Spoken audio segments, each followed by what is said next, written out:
And there we go. I'd like to call to order the meeting of Town Council for the Town of McCandless for November 9th, 2020.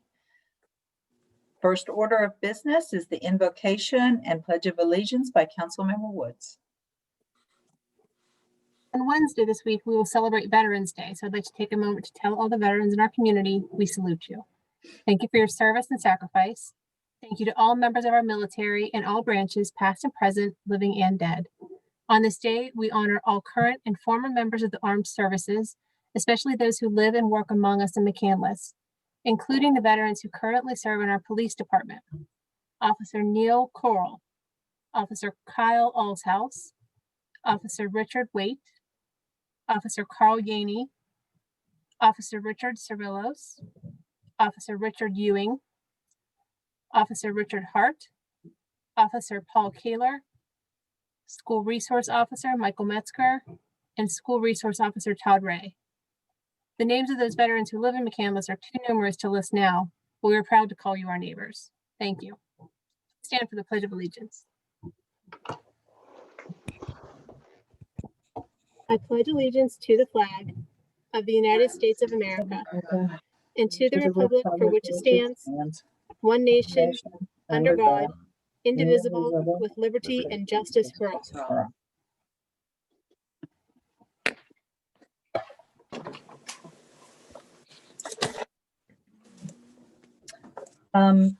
Announcements. The first announcement I would like to make is that Town Council had an executive session today before this meeting at 6:30 to discuss the town attorney applications.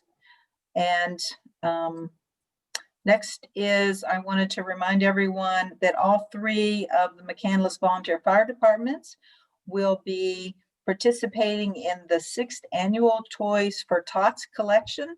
Those times are listed on the town websites as well as the fire department websites. So please, if possible, participate in that worthy cause. I don't have any seminars or conferences unless someone else does. Okay, is there a motion for number 5? I'll move to approve the following minutes submitting to each member of council the meeting of town council minutes of October 12th, 2020. Second. Okay. Really quickly, I had one correction. On page 8, when we were discussing term limits, it said that I had, I think, shown support for a 3-year term limit, but it was a 3-term limit. The word year was added in there as an extra one. I would not want to limit any council members to 3 years total. Were there any other corrections or additions that need to be added?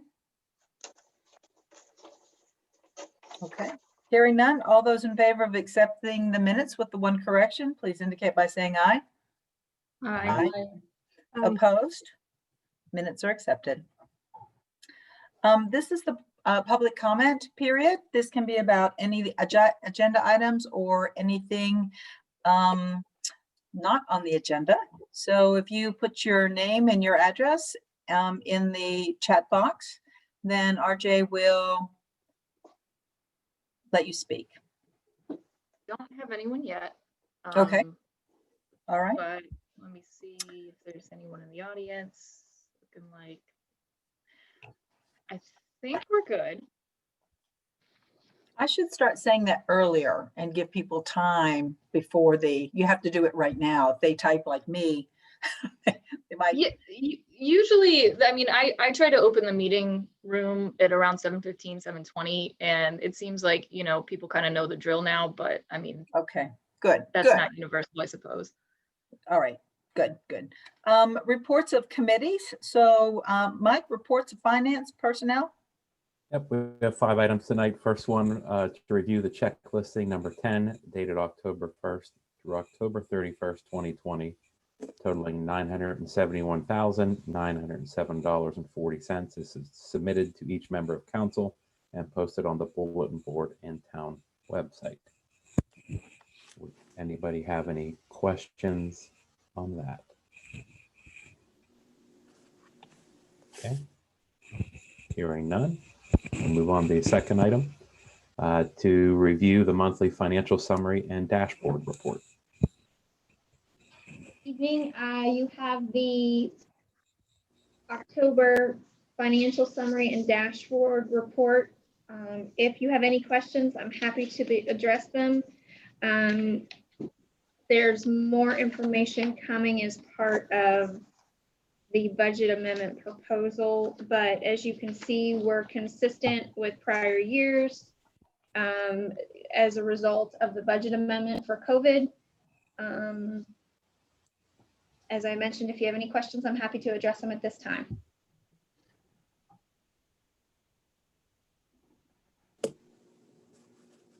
Okay, hearing none, we'll move on. The third item, to review the 2021 Northland Public Library Authority Board of Trustees proposed budget. I think this was sent in an email to all of us, and I know there's some people from the library on the call here.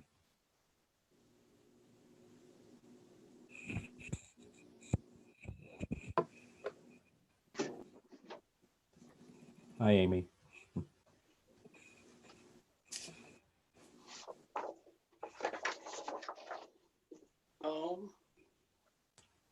There we go. Hi.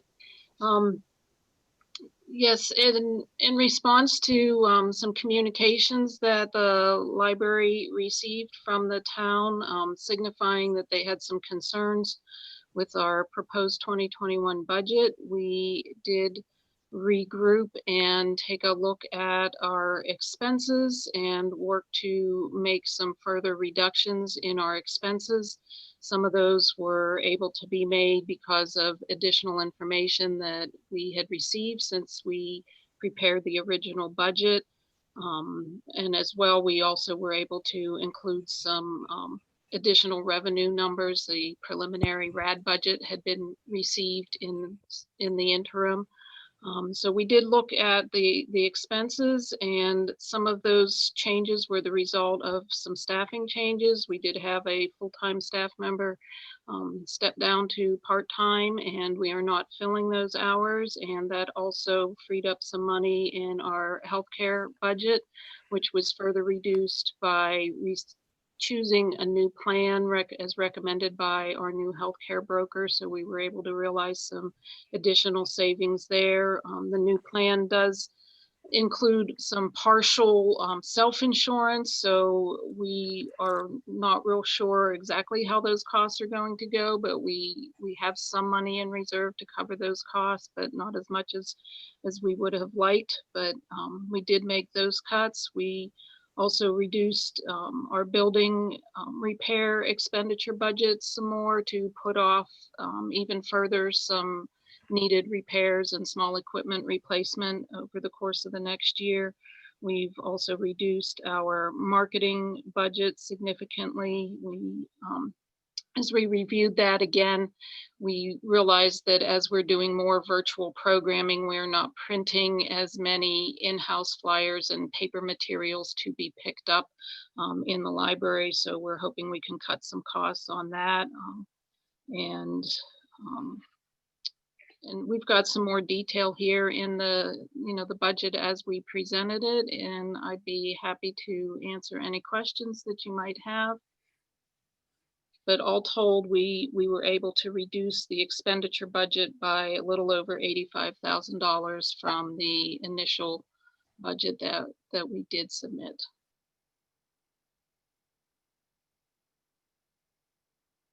I'd like to thank Amy and her staff in the library. It's been a hard year for everybody. I know our revenue and expenses have been in flux. You can see how yours have all been changing too. And we really appreciate the library working with us and, tightening their belt like we have too, to try to get through this time. So thank you, Amy. I do appreciate that.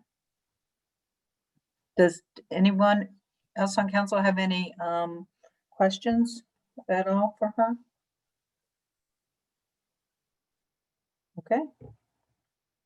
Thanks, Amy. Thank you, Amy. Thank you. Thank you. Next item on the agenda, notification that a public hearing is scheduled for council's regular business meeting on an ordinance tentatively identified as ordinance number 1507, an ordinance reappropriating certain amounts of money within the general fund 2020 budget.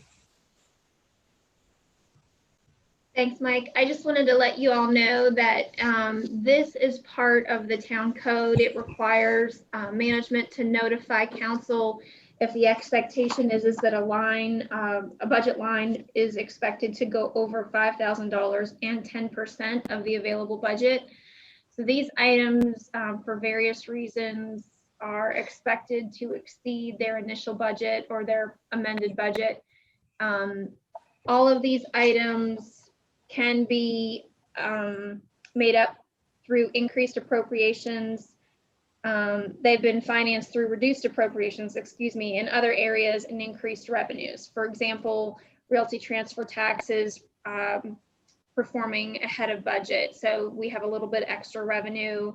Some of the other items are performing under budget, where this item that's listed might be slightly over budget. So this is consistent with prior years in practice. If you have any questions, I'm happy to address individual line items ahead of the public hearing, but it's scheduled to be on the agenda for the next few meetings.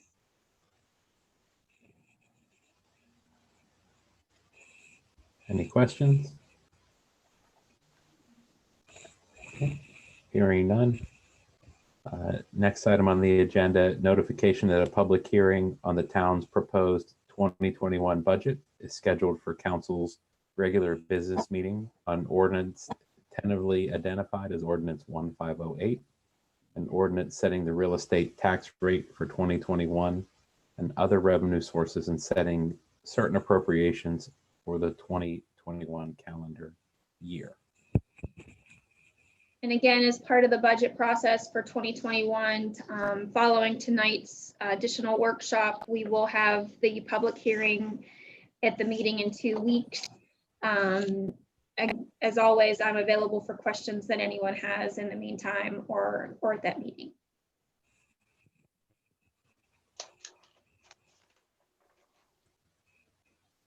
Okay. Anything else, Mike? No, that's all, Madam President. Okay. The zoning committee, we have 3 items that need just a little bit more tweaking before they come before council. So be looking for those at the 11/23 meeting. Public safety. Chief's report. Ryan's on here, I guess. Does anyone have any questions for him? Ryan, are you on? I am here, Carolyn. Okay. You folks have my report. If you have any questions, I'll take them now. I also wanted to thank Councilwoman Woods and the rest of council for recognizing our veterans on the in the police department.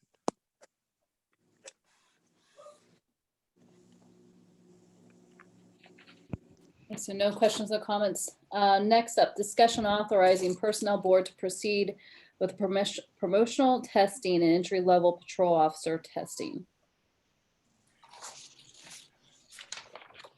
Bob, can you explain about the what we have in the budget, what we provided for in the budget?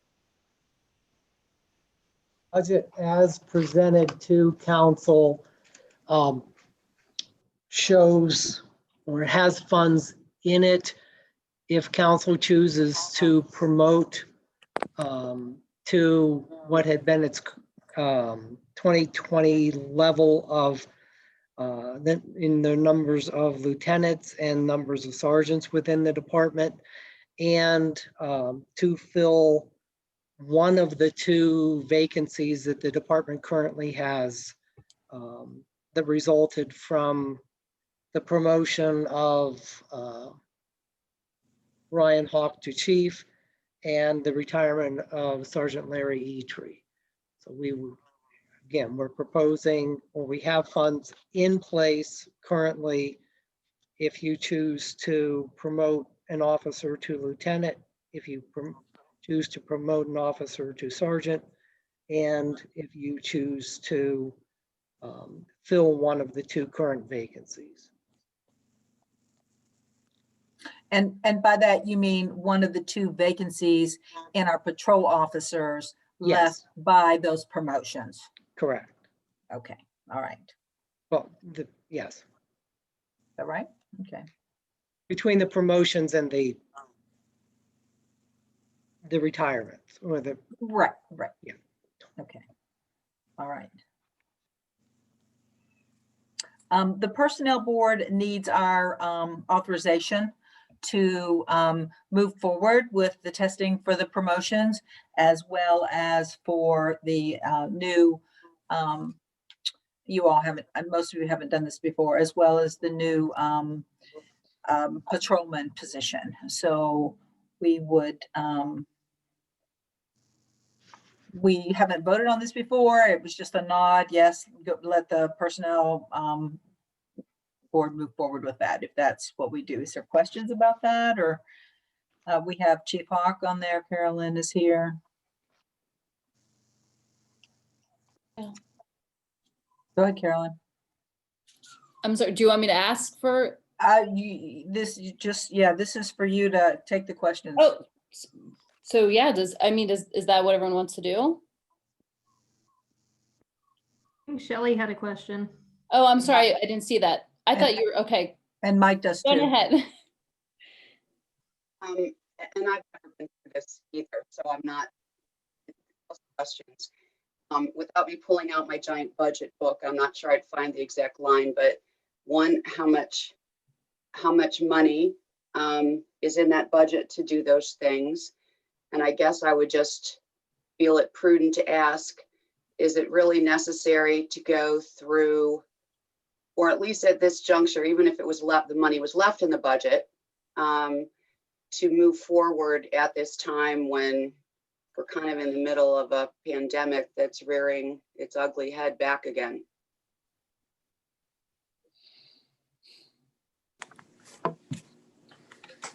Mike, did you have a question and a comment too?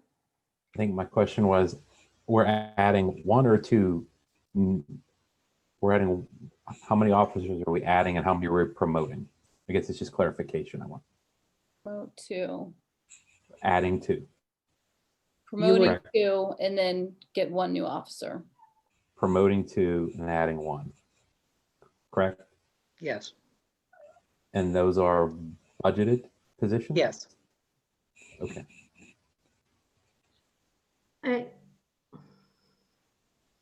Carolyn. Trish has a Sorry, question. go ahead, Tricia. Sorry, I was writing when you. That's okay. I have I guess a comment here. I personally am definitely in favor of considering promotions within our force. I think it's really important to keep on a schedule of promotions with the good officers we have here. But I agree with Shelley that I'm not sure that this might be a question for Chief Hawk too, if a promotion would cause a serious hole in our staffing at the patrol level if we only promoted, or would we only have to consider this as promotions and a new hire? Or could we just consider promotions? To be frank and honest, Trish, you make a valid point. While I would not want to stop any kind of progress for the agency, there certainly would be concern that if we were to promote 1 to sergeant or 2, 1 to sergeant and 1 to lieutenant, it would create a bit of a hole for the patrol force. Because those supervisories, you're not losing them off of the street, but you are losing the backbone of the department to a degree. They're promoting, and so it would leave a vacancy or 2 in the patrol force. I guess in an ideal situation, you might roll them out together. And Bob and I have discussed it. At the very least, we could establish an eligibility list by rolling out a test for hiring. It does not commit us to actually hiring any officer per se. And, it would be it would be up to the council and town management as to what we would do from there. But we could certainly roll out the test and have an eligibility list if you folks chose to go that route. Okay, thank you. David? Yeah, I wanted to follow up. I think I saw somewhere, or it may have just been in discussion, that if we were to bring on somebody else, that it essentially could pay for itself because of the overtime situation right now. Chief, is that right? Where if we hired somebody else, it wouldn't necessarily be 100% of that cost would be an increase over what it would otherwise be because of overtime hours and being kind of stretched thin as it is? To answer your question, sir, Tricia could probably speak to the overtime numbers that we have up to this point, but hiring a brand new patrol officer with a base salary of, I'm going to guess here, I haven't seen the latest numbers from their contract, but maybe 40 some or so $1,000. And then, obviously add into the benefits package.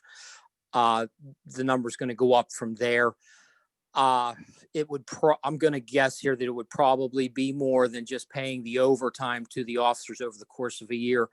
But, and I think you might've brought this up. Someone brought this up at the last meeting, at what point does fatigue and officer morale play a part in the, the constant, not constant, but frequent situations where they are working an overtime shift, or even not considering overtime, the minimum staffing seems to be more and more frequent these days, where we're operating with minimum staffing on the road. Would one hire or even two officers, cure that? I suspect this is more of a long-term process for us, but it would certainly head us in the right direction, in my opinion. I haven't, not certain of the exact number, and it could fluctuate, but we do have officers that could go. We have one sergeant that could walk away this evening if he chose to. I don't believe he has any plans on that, but the point being, supervisors and patrol officers, we do have an aging force, and in the next 5 years, I think we figured out that at least a third of the agency could go at any point. Point is, I guess, having an eligibility list would certainly not be a bad thing, and I suspect in the future here, moving forward, we're going to have to continue to have an eligibility list for those reasons. And if I can follow up on the chief's comment, the idea of bringing on one slot in the patrol ranks will not, that those costs of the $50,000 odd for the entry level officer plus benefits won't be offset by a reduction in overtime per se, just because of the number of factors that go into the overtime that we're paying. Not the least of which is, as you have a more experienced department, there's more time off that has to be factored in and offset, as Ryan mentioned, with the minimum, reducing to minimum staffing numbers oftentimes. So this isn't per se to reduce the amount of overtime that we're paying out as much as it is to be able to have staffing and not be pushing those minimum numbers on the shift quite as much as we had been. Madam President, I have a question also. I just want to clarify what we're authorizing tonight is just for them to proceed with the promotional testing, right? Correct. Or the Exactly. we're not deciding right now whether to hire someone. Right. And but they have to know what test to give. So if we're going to offer 2 promotions, then those are different tests than the patrol officer test.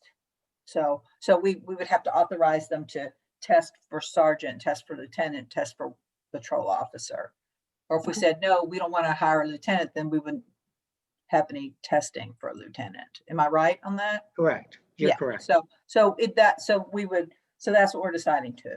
And since so many of you are new to the council, the eligibility list will be considered fresh or current for 12 months.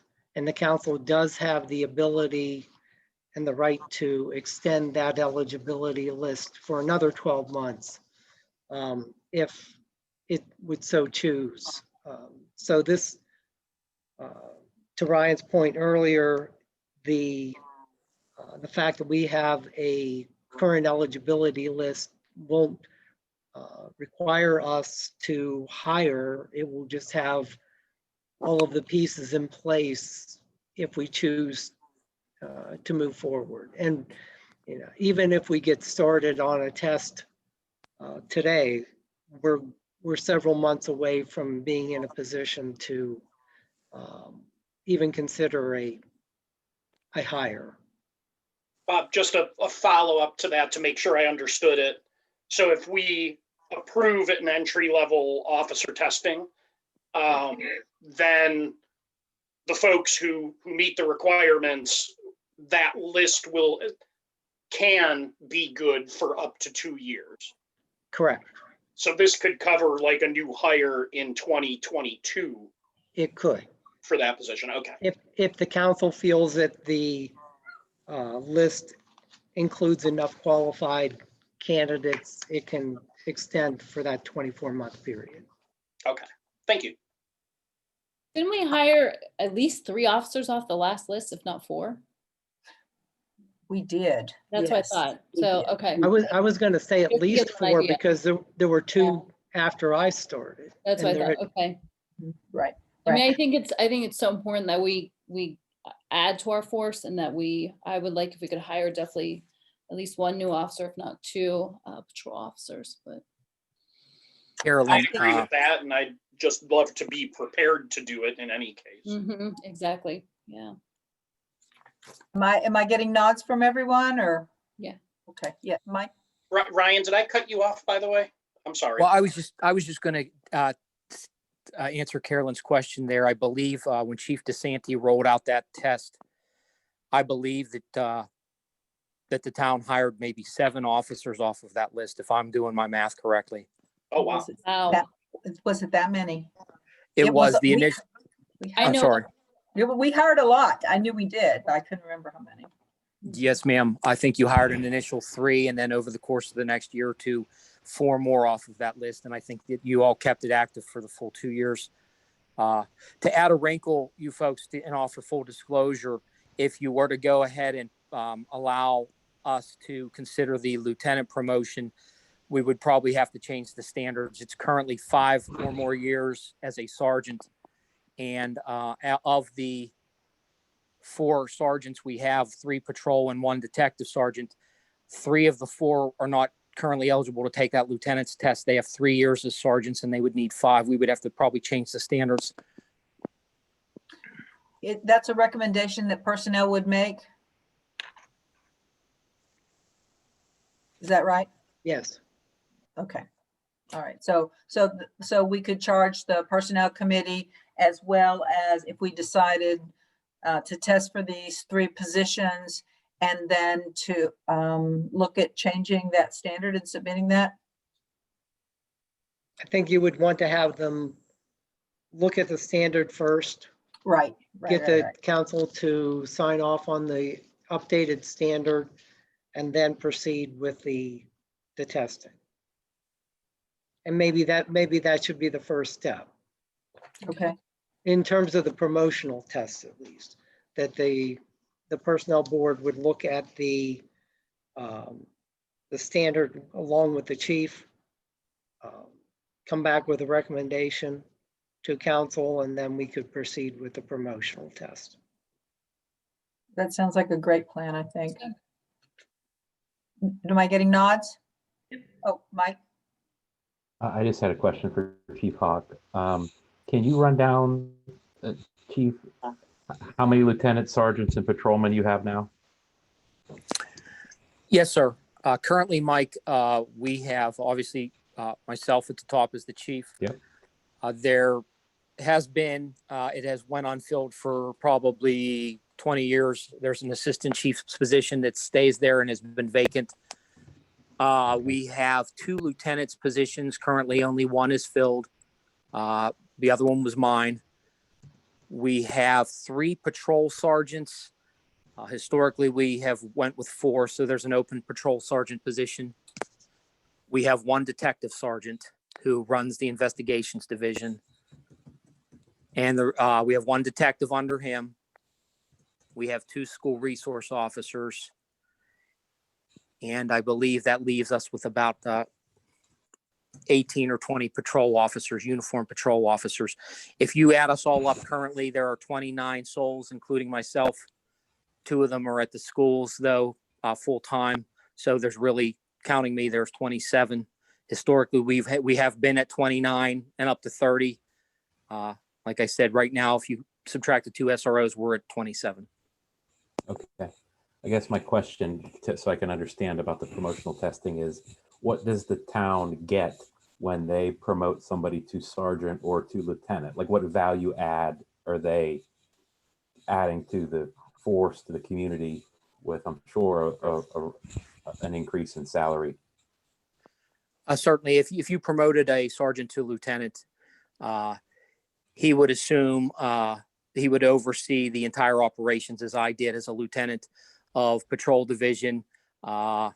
When I was a lieutenant, I also oversaw the investigations for a brief time. There had been a lieutenant in charge of investigations, but when Lieutenant O'Connor retired, a sergeant took his place over there.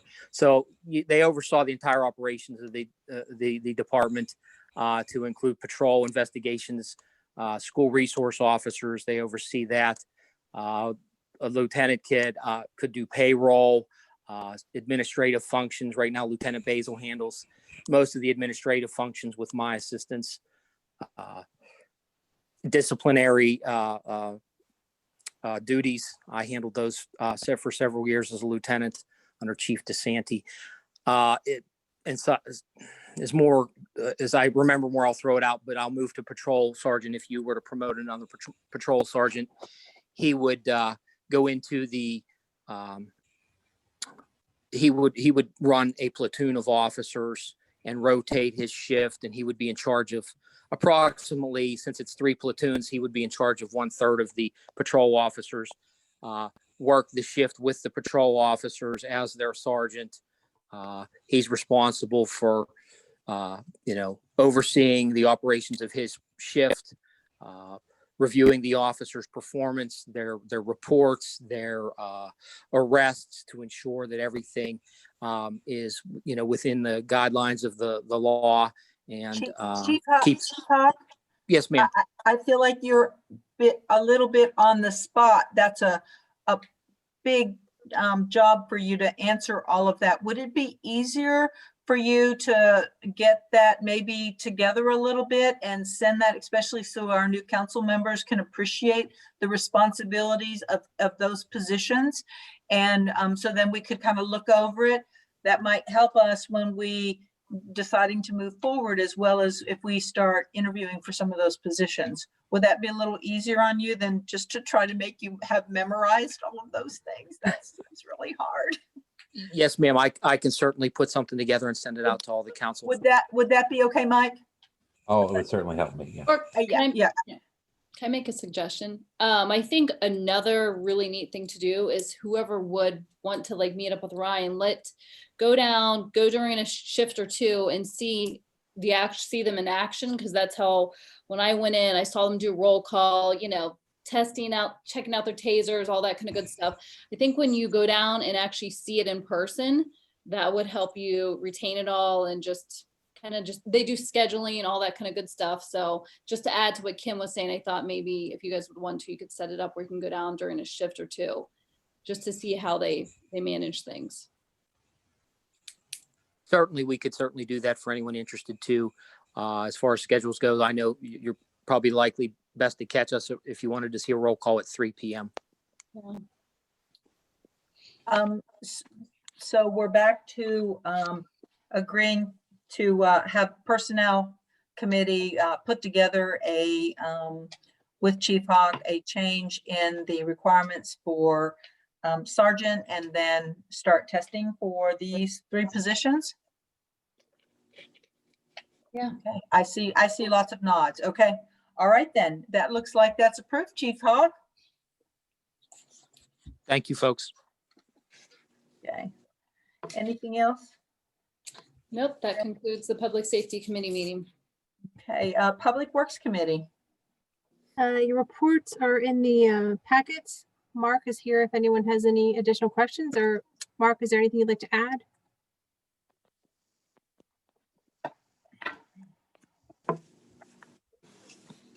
Okay. Gonna guess not. Okay.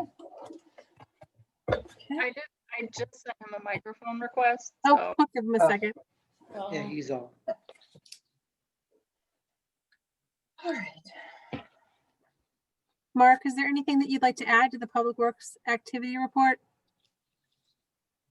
I would only throw a little bit of information into you. I know you've probably all gotten many phone calls about the leaf pickup situation. We have had one major engine failure on one of the leaf vacuum trucks. It shut that truck down for 2 weeks. We got it back a week ago today. Got everything back together on it to put it out on the road. And last Wednesday, it came back in with another breakdown. That particular, there are 3 of those trucks. They each have a route. That particular truck is probably 2 to almost 3 weeks behind now. On Friday, I sent out one of the older tow behind machines that we have. Actually, I sent 2 of them out in different areas that had not been covered for the 2 weeks that the leaf vac truck was broken down. Friday afternoon, one of those machines had a catastrophic failure. We're very lucky to still have an employee with us because the impeller on the machine essentially broke apart and came out through the side of the machine. The side that it came out was the side where the employee was at maneuvering the hose to pick up leaves. That machine is now going to be down for probably 2 to 3 weeks while we wait for parts to come in. The other leaf back truck is back up and running. And to supplement today, I sent crews out with one of the backhoes, one of the front loaders, to scoop leaves up off of the road with the front loader to start trying to move in a direction of getting some of the leaves cleaned up. So we are at this point probably 2.5 to 3 weeks behind on the one route. The other 2 routes are perhaps a week behind. Our problem this year was one that we would typically like to have if all the equipment's up and operating. All of the leaves were pretty much down by the end of October, which has not happened for quite a while. It's usually spread out more through the month of November, with a large drop usually occurring the week or so before Thanksgiving. That didn't occur this year. We've had large volume of leaves down since.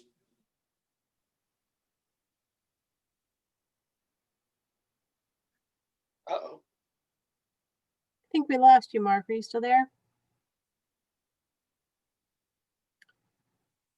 Okay, well, just to clarify, Mr. Graham, they're going to keep working until all the leaves are picked up. Is that correct? That is correct. Can we remind citizens where the leaves are supposed to be? The leaves are supposed to be raked to the curb, but not out into the street. Because it's a safety hazard. That is correct, Madam President. When those leaves are wet, they're slippy. We don't want anybody slipping. Is Mark back or is he gone? He's muted again. Okay. Mike, did you have a comment, question? Hang on, sorry, I lost my internet connection there. I was done with that little speech about leaf pickup. Thank you. Thank you, Mark. Mike. I had a real quick question, Mark, or for Bob. I'm in the construction industry. When there's close calls, we stop working we investigate why it happened, we change our policies, we educate people. Did something like that happen with this leaf blower? The unit on Friday afternoon, one of two things happened where we are unable to determine exactly what happened. There may have been a hairline crack in the impeller that wasn't visible. And as it heated up from use, the crack grew and it broke apart. We do inspect the machines, all the tow behinds and the leaf trucks are inspected daily because of that. The other possibility is that there was a brick or a block or something in the pile of leaves. And when that entered the machine, when it hit the impeller, that did serious damage. But we are unfortunately unable to determine exactly what the cause was. Okay. Thank you, Mark. Item number 2 is review the following proposed 2021 budget programs. Numbers 426, 430 to 446, 454, 491 to 492, capital budget, remaining other funds. Okay, can I share my screen? So, Tricia, you're a co-host. Are y'all seeing? Not yet. Here we go. Okay.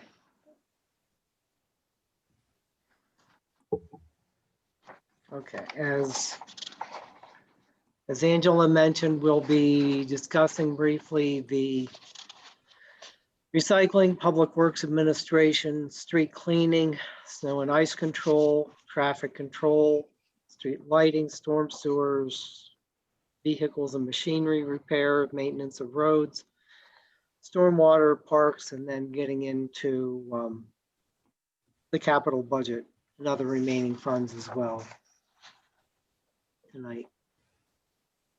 The recycling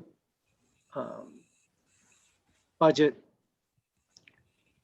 includes our cost for, as we were just talking about, the curbside leaf collection program that the Public Works Department undertakes, as well as operating supplies associated with the recycling and trash cart inventory that we participate in through the waste management contract with Ohio Township. There is the one big difference that you see in the budget for this coming year, again, is similar to what we talked about when we were meeting with all of you in the 2x2 presentations, and that we've moved salary line items to the Public Works Administration. Otherwise, I think that the cost supplies are up slightly just because we anticipate, because of the age of the carts, continuing to need to update those. But by and large, the costs are in line with prior fiscal years.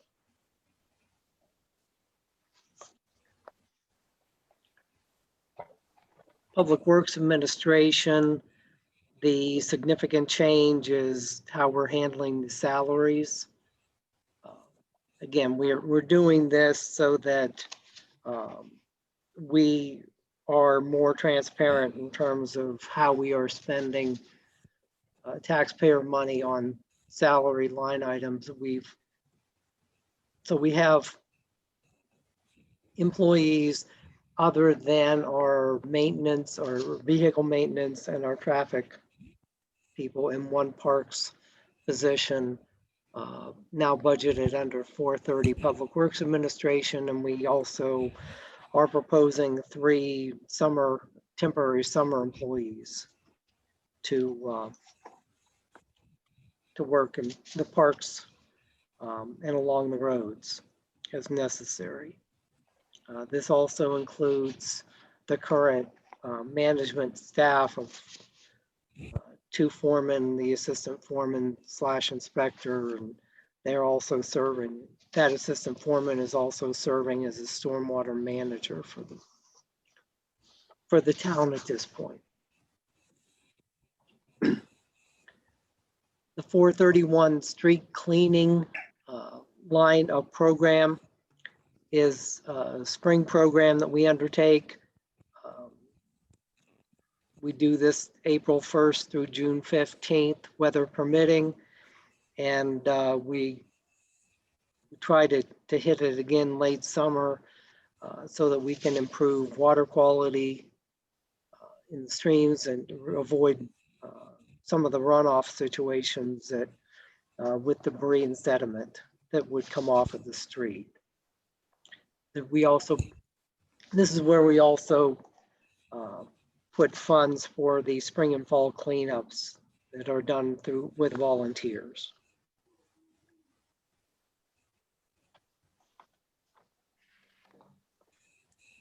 Snow and ice control is probably one of the more visible and important functions that the Public Works Department undertakes. By and large, this is made up of material costs for salt, and we purchase salt through two different contracts, one a joint contract through the North Hills COG, the other through the Pennsylvania Co-Stars program, which is a statewide program. We've adjusted overall order numbers for the 2021 contract year because of outstanding amounts that are still to be purchased through the 2019-2020 contract. The personnel costs associated with this line item or this program are tied to overtime only, which is where the majority of the Public Works overtime falls in the course of the year. And we've added cost for truck purchases under the capital improvements program. Any questions there? Okay.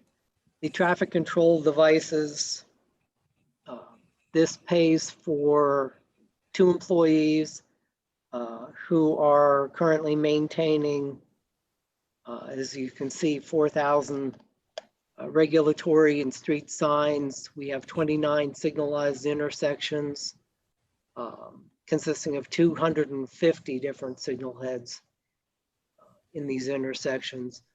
And so we do in-house sign making. By and large, most of that work is done.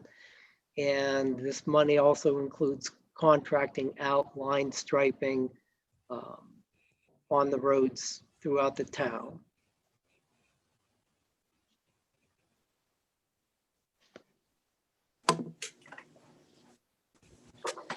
$436 storm sewers and drains. This has been an ongoing program that Public Works has undertaken over the years of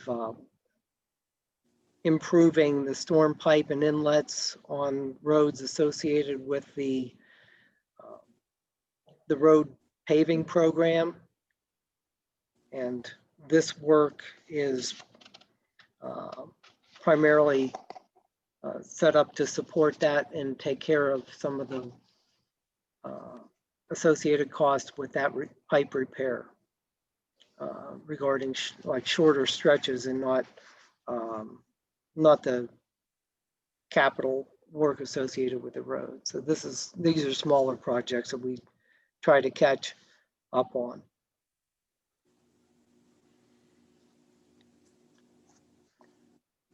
In 437, the repairs of vehicles and machinery. We currently have 3 mechanics on staff. This includes the personnel costs for them. They maintain approximately 59 pieces of equipment and vehicles. Currently, everything from police cars to the heavier pieces of equipment, backhoes and loaders and such. So they have a variety of work that they undertake on a daily basis that would be the ongoing basic maintenance associated with the maintenance of those vehicles. We also do maintenance on the ambulance authority vehicles, which is subject to reimbursement. And then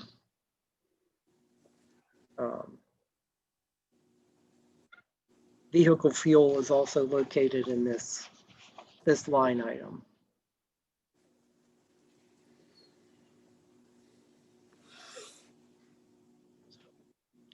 $438. This money is, or this program is for the incidental costs associated with the maintenance and repair of the roads. It is including trimming that's done along the roadways, replacement of guide rails, as well as just basic your pothole patching and the like would fall under this category. And again, prior years we would have included labor in this category, but that's been moved over to the 430 account. 446 is stormwater management and flood control. These are costs primarily associated with the work that the town does in compliance with in MS4 regulation or compliance permits, and then work associated with not only complying with that MS4 program, but keeping up with the maintenance and upgrade of the 60 stormwater management facilities that the town is responsible for. And then these monies in 446 are supplemented by capital improvement items as well. 454 in parks, there is one position budgeted for this, one full-time position, and we have 3 summer workers to provide additional manpower. And this would be for maintenance and care of the parks facilities in the town.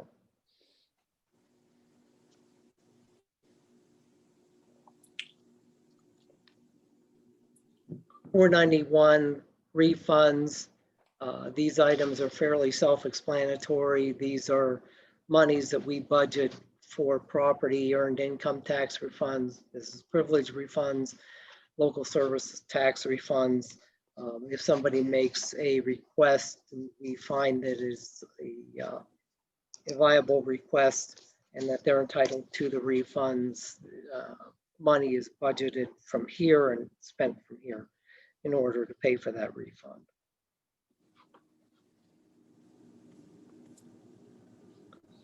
And we are projecting to transfer $1.2 million into the capital improvement fund for 2021.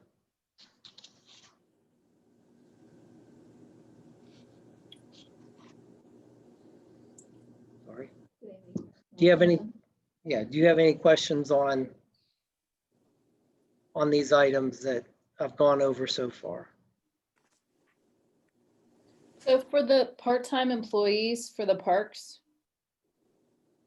do you know, so is it like June, July, August? Like, do you have a time frame of when and like kind of like how long they would work? They would work approximately 10 to 12 weeks, depending on their availability. Essentially, it would fall into late May into through August. coincide with the college break period by and large, and coincide in large part with the growing season as it would relate to the grass in the parks and that maintenance. But we don't want to exceed, if they're working 40 hours a week, we don't want to exceed more than 12 weeks. Okay, sounds good, thanks.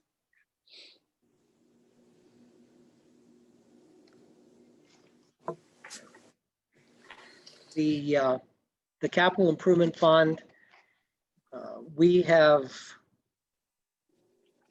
adjusted that fairly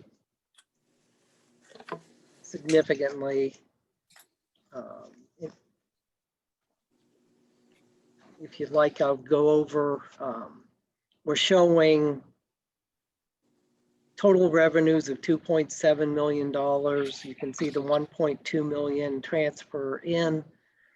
We're looking at interest earnings of about $15,000, which is reflective of the current interest environment that we're in.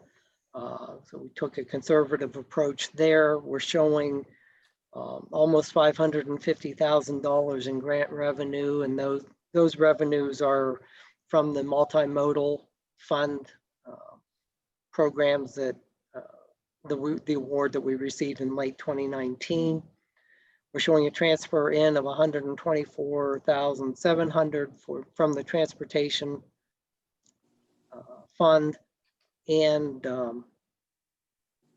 little over $825,000 from the state highway aid fund, which is about 10% less than we have received in prior years, which is what we had been told to expect. So yeah, go ahead to the next slide. The projects that we are proposing, continuation of the sidewalk programs along Route 19 and along Grubbs Road, which are funded through the multimodal grant. That those projects will continue. Surveying actually has been taking place out along Grubbs Road, and we're trying to sort a few details out on 19. That project is a little bit behind the Grubbs project at this point. We've also continued to include $100,000 under building and plant for town hall improvements to try to keep that projects moving forward here, primarily HVAC safety and security measures here at the town.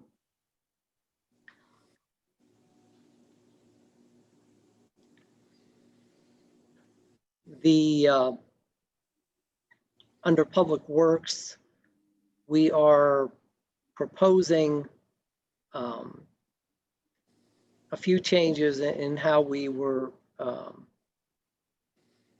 historically purchased items. Historically, the town has purchased 10-ton dump trucks, and I think they aren't always the right fit for some of the work that we're doing. We're proposing to purchase 2 3-ton, or depending on pricing, 5-ton trucks that will be able to be a bit more versatile and move around a little bit better. And we think that we can add some flexibility and versatility to the fleet by adding those size trucks in place. We've also included money for the either the continued contractual arrangement for the use of an excavator. We've historically used Park Edge Excavating. We don't know whether that gentleman is going to retire or not. Our recommendation would be, if he does retire, that we consider that as a possible candidate for a capital leasing program that would, lease purchasing program, I should say, that would let us utilize that excavator yearly and pay for it over a set period of time for no more than, or maybe less than we would have been paying for the lease or the rental of that with Park Edge. We've included the purchase of traffic cameras for McKnight Road at Duncan. The McCandless Crossing area is the start of our traffic intersection camera program. And we've maintained the same amount of money in our storm sewers and drains program for 2021 so that we can continue to not only replace storm sewer pipe that's necessary as part of paving programs, but start to make real progress in retrofits of our storm sewer facilities to try to enhance stormwater control and improve water quality in the watershed. The other large item in the budget this year, two other large items. One is a lining of a culvert at Brittany Place. That project had been planned to be undertaken in 2020. We put that off because of the COVID situation. But this will be essentially a lining using some gunite material that we used at McCandless Crossing and had success with. And it will be less disruptive for the traveling public and also overall less expensive for us to undertake that. And we will be starting engineering work and general maintenance work on the storm drain at Blazer, on Long Blazer Drive near Ingomar, between Ingomar and McCandless Drives. So the biggest difference, the biggest change in the capital improvement budget for 2021 is a reduction in the amount of road paving that we are proposing to do. If you look at the budgeted amount from 2020 into 2021, it appears to be about 50% reduction in the road paving program. We're probably, if you're looking at actual expense over time, we're probably looking at about 2/3 of the cost of our normal expense. So I would anticipate that we'll do our best to spend every dime of that money, but to get as much out of the program as we can. But it will be for this year coming a little bit less work than we've done in the past, in part because of the reduced state funds, and also in an effort to shift capital funds into other projects so that we can take care of some other projects that were necessary. Any questions on the capital so far? Okay. The last items, as I had mentioned earlier, that we did not adjust, continued work that we will do on stormwater detention facilities to improve collection and water quality. to not only comply with MS4 requirements, but also to just to improve flooding issues. We'll continue our program of installing inlet filters in key storm sewer inlets to try to reduce the amount of sediment that's flowing into the storm sewer system. And we will be taking care of about 500 feet of stream bank restoration with a couple of projects that we will be paying for along Rhineman Run, and another 1,000 feet or so of work that will be done through an agreement with a local developer along Pine Creek. And that last project is not at any expense to the town. The last items that we have incorporated for parks, with us doing work on our own in the parks rather than having a contract, we're proposing the purchase of some zero-turn mower. We are proposing a resurface of the tennis courts at Devlin Park, which is something that had been put off because of a bid that came in higher than what we had budgeted in the past. Replacement of some playground equipment at the Lorraine Rogers soccer fields. Stormwater improvement at Potter Park. Some work that needs to be done at that park.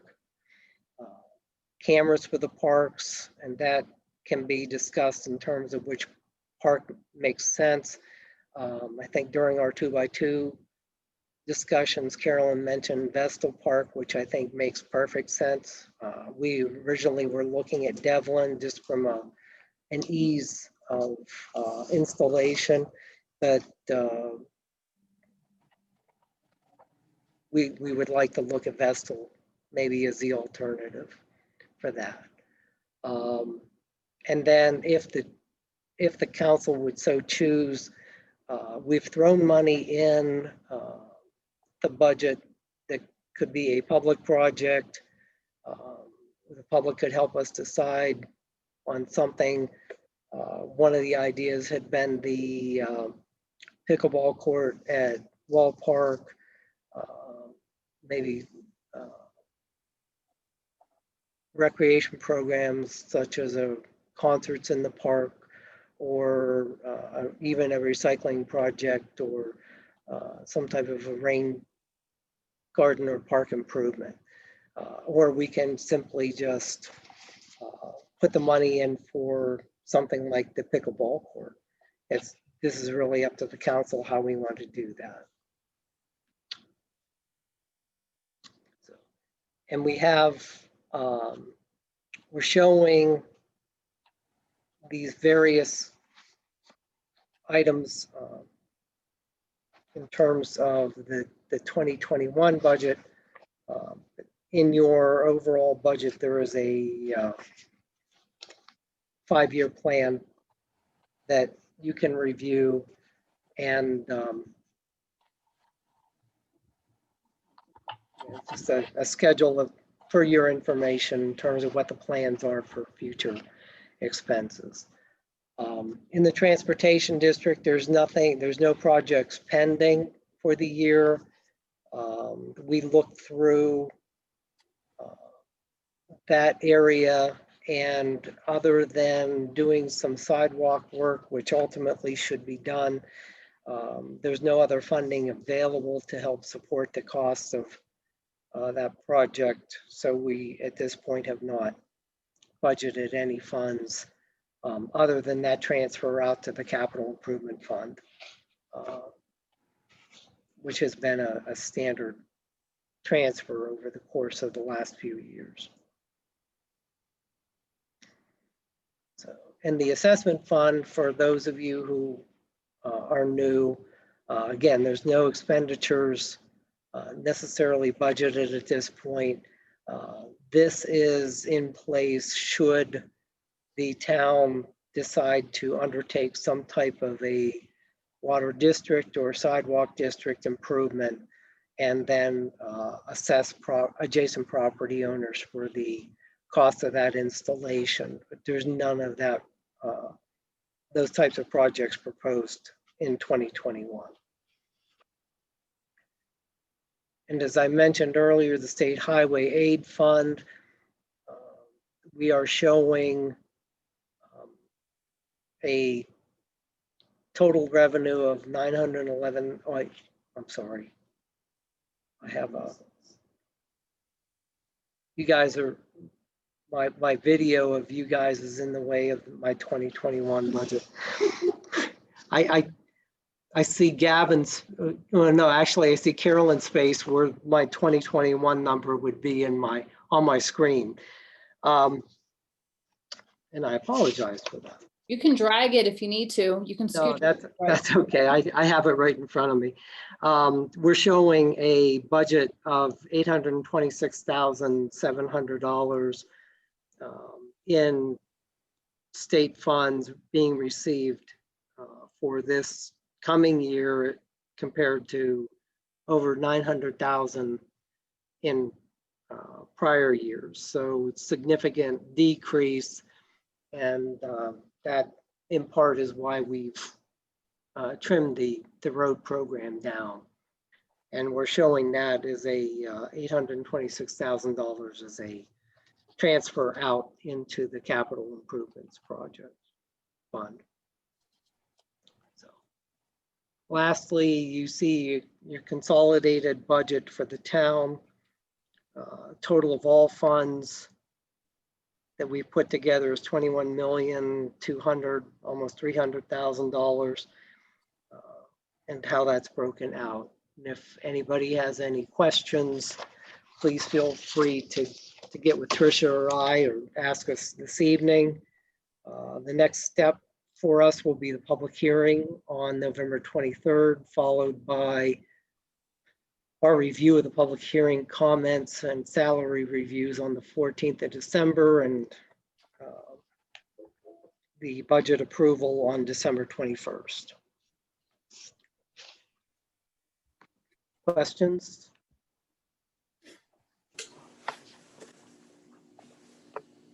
Thank you. Anything else from Public Works? That concludes my report. Okay. Services Committee. Thank you, Madam President. The Fire Marshal's report for the month of August 2020 and permit report for September 2020, as well as the Code Enforcement's violation complaint statistics report for the month of September 2020 are in your packets. If you have any questions or comments, I know that Fire Marshal Stack is on the line. Does anybody have anything they like to share? All right. Thank you. And Bob, do you want to take up the discussion on the firefighter tax credit?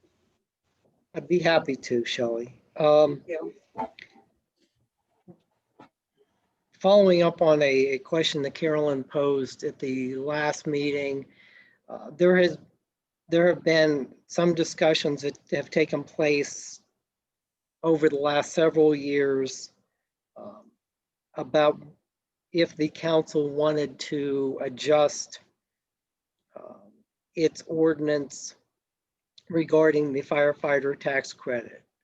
The current ordinance notes that if there is a firefighter in one of the town fire districts, one of the town volunteer fire departments, that they would be entitled to up to a $500 tax credit for the year for earned income tax credit. We have received a request in the last 2 years that I have been here for us to consider a tax credit for those residents who are volunteering their time in volunteer fire departments outside of the town of McCandless, whether it be Ross, Shale, or Hampton. And talking with other communities, it's a mixed bag. Some communities just give a credit to anybody who volunteers. Others are set up a bit more like us. So it's a mixed bag, and it really is going to be dependent on what this council feels that they should do. So, and then talking with Fire Marshal Stack, and I'm not trying to put words in his mouth, I certainly would invite his comments. But he, based on, I think, the numbers of people that he's aware of that volunteer in other communities, we're not talking about a significant impact financially for us, even at the full rate that we provide now for the volunteers. Dan, do you want to add anything? Absolutely, thank you. Yeah, as you know, we have 3 separate volunteer fire companies. We have approximately 80 volunteers that protect our town from fire, and we provide rescue services to the 30,000 residents that we have. These volunteer firefighters respond to well over 700 calls for service every year. Night and day, holidays and weekends, these individuals are away from their loved ones, either responding to calls or attending various trainings. Our overall number of active volunteers are decreasing every year. We just can't get can't either get them in for certain whatever reasons. This tax credit is a very nice perk for the free service that they provide to the town. It's not necessarily a recruiting tool, but however, it's something that it's just one of the things that we can offer them. These firefighters are very dedicated, as you know. The community relies on them to respond to help our residents on their worst day. And our other communities are no different. They're struggling just as bad to retain and recruit these volunteers. It's very difficult. It's also very frustrating. We put a lot of time and effort and a lot of money into these dedicated individuals, and sometimes life happens and they kind of move on. So whether or not they live here in McCandless or not, these individuals are volunteering to provide a service. I'm only aware of 2 individuals that are requesting this credit from McCandless. On the flip side of it, Highland Fire Department has firefighters that live outside of McCandless that volunteer for us. Ingomar, I believe, has a number of firefighters that live in Franklin Park that serve McCandless. But unfortunately, Franklin Park, they do not participate in this type of this tax credit program. I believe they reward their firefighters with gift cards. The Peebles District Fire Company, I know they have 5 individuals that live outside of McCandless, some in Ross, some in Hampton. I believe they have attempted to receive the tax credit from their municipalities, but were turned down, or they didn't even bother to try. So my hopes are maybe if we approve this, if you guys approve this, these maybe some of the other municipalities will follow suit and take care of the volunteers, that help us run our fire companies.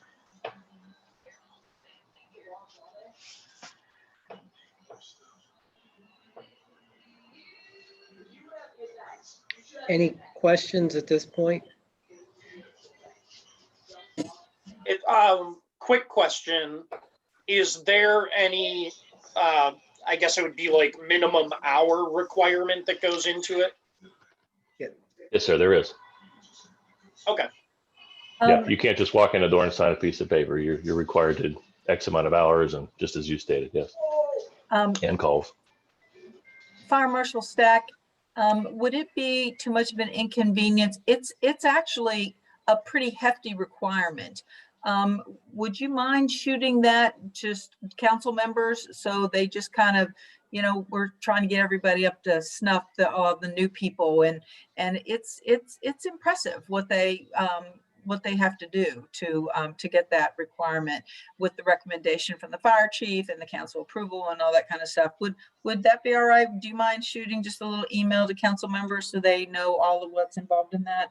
Absolutely, sure. And what's involved just to become a firefighter, not just to let alone to qualify for the tax credit. Right. However, what it takes just to become to ride a piece of apparatus.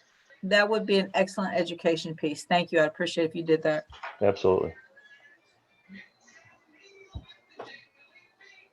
So if the council would be inclined to move forward with this type of credit, I think we actually have a draft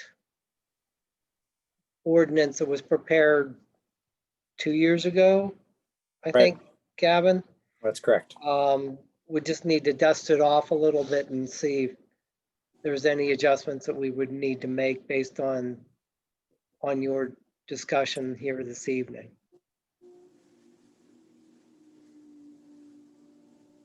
Why don't we send it around and let council look at it, and then we can possibly put it, if everyone wants to move forward with it, they can give us a nod and we can put it on the next agenda. How does that sound? Okay, because then they can just look and see what's actually involved. It's hard to decide on something when you don't have it in front of you, what actually you'd be doing. Okay. Anything else? Councilmember Sponholz? I have nothing else. Thank you. Okay. Recreation Committee.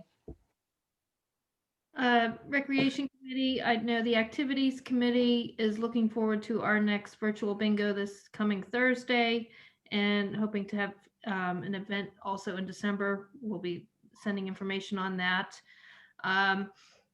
There has not been a meeting of our Community Day nor the Joint Recreation Board, so there's nothing to report there at this time.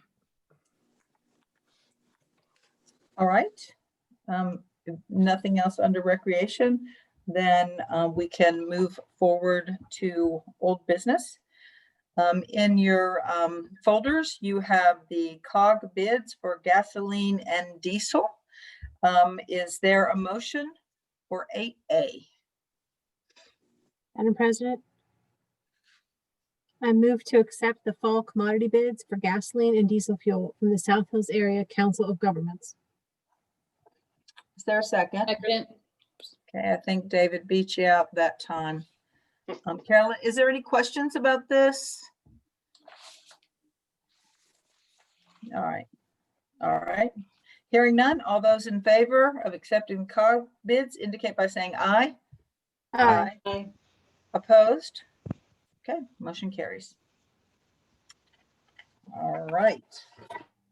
We are down to new business.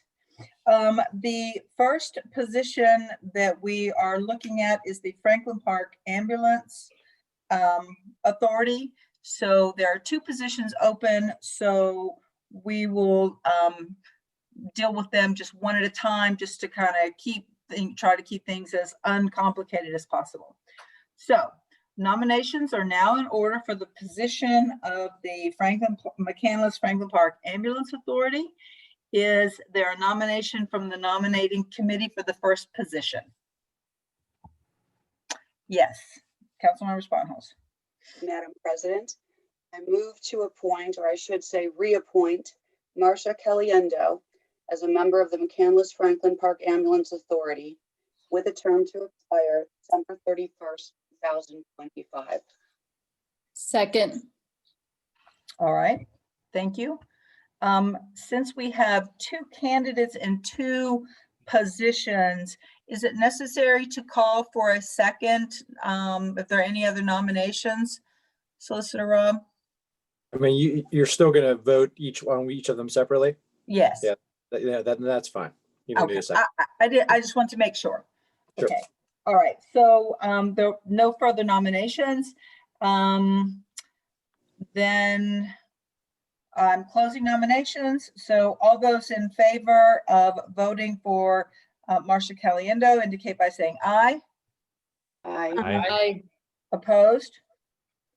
Okay, the reappointment is official. All right.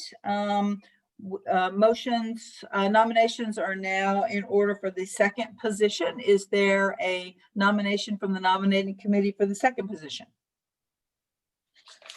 Yes. Madam President, Yes. I move to appoint David Gedemy as a member of the McCandless Franklin Park Ambulance Authority with a term to expire December 31st, 2025. Second. Okay. Since there are no other nominations, we will close the nominations. Any comments? Madam President, I do want to make sure that I'm not sure if someone made a motion the last time around or if you just asked all in favor. So this time I just want to be clear. There should be a motion made to appoint these folks. I think Shelley said I move to appoint. Okay. I did. Is that okay? Yeah, Yep, that's perfect. I Sorry. think Sorry, I Shelley did missed do. That's okay. I think she did. All right, all those in favor, please indicate by saying aye. Aye. Aye. Opposed? Okay, motion carries. All right, we are down to C. Nominations are now in order for the McCandless Industrial Development Authority. Does the nominating committee for the MIDA have a nomination? We do, Madam President. We move to appoint Benjamin Gilberti as a member of the McCandless Industrial Development Authority with a term expiring December 31st, 2025. All right, thank you. And I think I'm correct that there was only one applicant for that position? Yes. Is that correct? All right, just making sure so that everyone remembers that. So there's no need to call for further nominations. Any comments from anyone? We need a second on that. Actually, you don't need a second when you are taking nominations. He made the motion though. I'll send you the Robert's Rules page, but we can take a second if it makes you feel better. All right, Carolyn made a second. All those in favor, please indicate by saying aye. Aye. Aye. Opposed? Motion carries. Okay, now for the McCandless Sanitary Authority, we had three applicants and for one position. So I will be asking if there are additional nominations. So just so everybody's following this kind of new procedure we're getting used to. So is there a nomination from the nominating committee for the Sanitary Authority Board or Authority? Madam President, Yes. I would like to nominate Matthew John Schoen, AKA John Schoen, he goes by John, to be appointed to the McCandless Township Sanitary Authority. So I'm just nominating, I have not made the motion. Okay, with the term expiring December 31st, Yes. 2025. Yes. Are there any other nominations?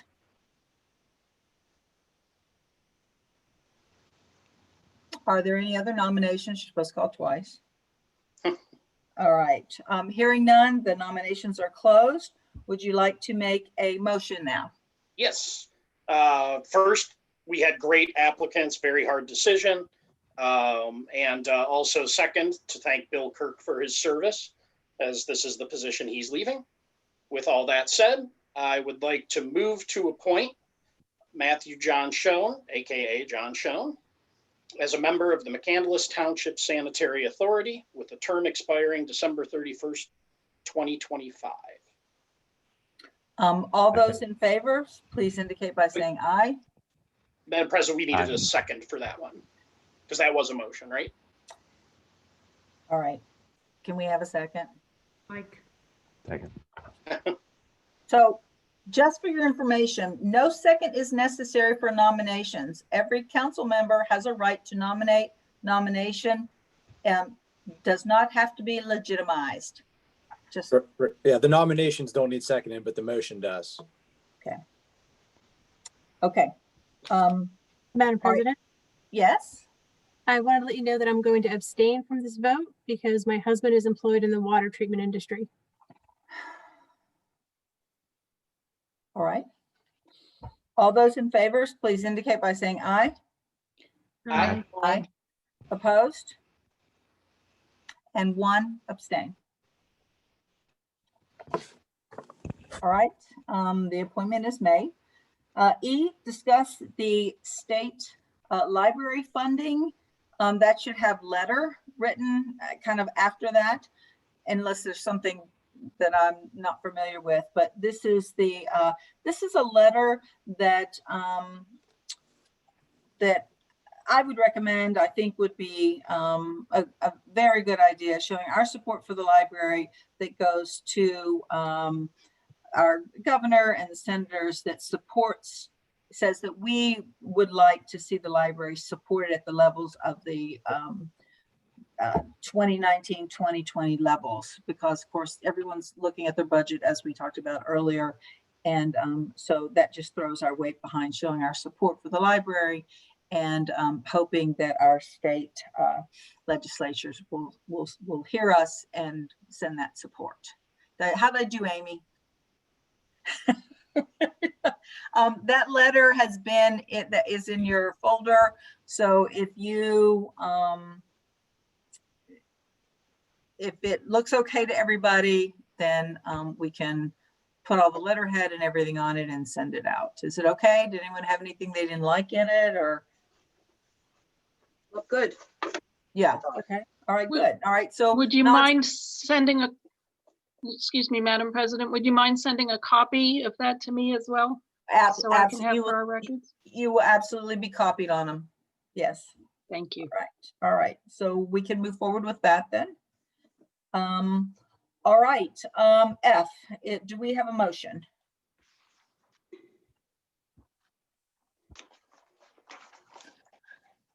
Madam President? Yes. I move to appoint Babs Calland as the town attorney, subject to finalizing and executing an engagement agreement. Second. All right, there has been a motion and a second. I just want to say that we put out a public RFP. We had 5 excellent submissions, highly qualified firms, and narrowed it down with much deliberation to 2 finalists. So it was quite a challenge, but in the end, we did make a final decision. Does anyone else have any questions or comments? All right, hearing none, all those in favor, please indicate by saying aye. Aye. Aye. Opposed? Right, motion carries. Is there any, I didn't ask if there was any more new business, but is there any business at all? Any additional business that I perhaps missed or didn't make to the agenda? Okay. Madam President, I'd just like to thank Gavin for serving as the town attorney. Thank you very much, Gavin. I appreciate the opportunity. It's been a pleasure working with you all, and I wish you all the best of luck. Thank you, Gavin. Thank you. Gavin. Thanks. Thanks. Is there a motion to adjourn? So moved. Okay, second? Second. Okay. All right, all those in favor indicate by saying aye. Aye. Aye. Opposed? Oh, meeting is adjourned. All right. Have a good night, everyone. Good night. Good night. Everyone.